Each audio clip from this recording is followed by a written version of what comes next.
მოგესალმებით. დღევანდელ ცხოვრებაში სტრესი, დაღლილობა და ნერვული გადაღლა თითქმის ყველას გვეხება. ხშირად ამასთან ახლავს კუნთების დაჭიმვა, ფეხის კრუნჩხები, ეგრეთ წოდებული ძარღვის განასკვა, რო ვიცით ხოლმე, გაღიზიანება და ხშირად უძილობაც კი.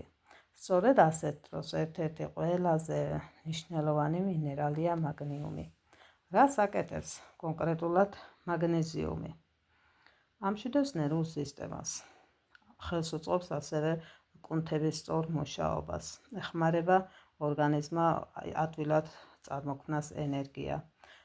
მაგნეზიუმში შემავალი B6 ვიტამინი კი აუცილებელია, რათა ორგანიზმა უკეთ შეიწოვოს მაგნიუმი და მისი ეფექტი მეტად გაიზარდოს.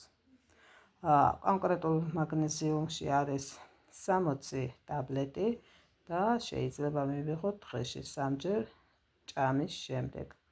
სასურველია ეს კურსი გაგრძელდეს 3 თვე. მადლობა ყურადღებისთვის, დამატებითი ინფორმაციისთვის კი მომწერეთ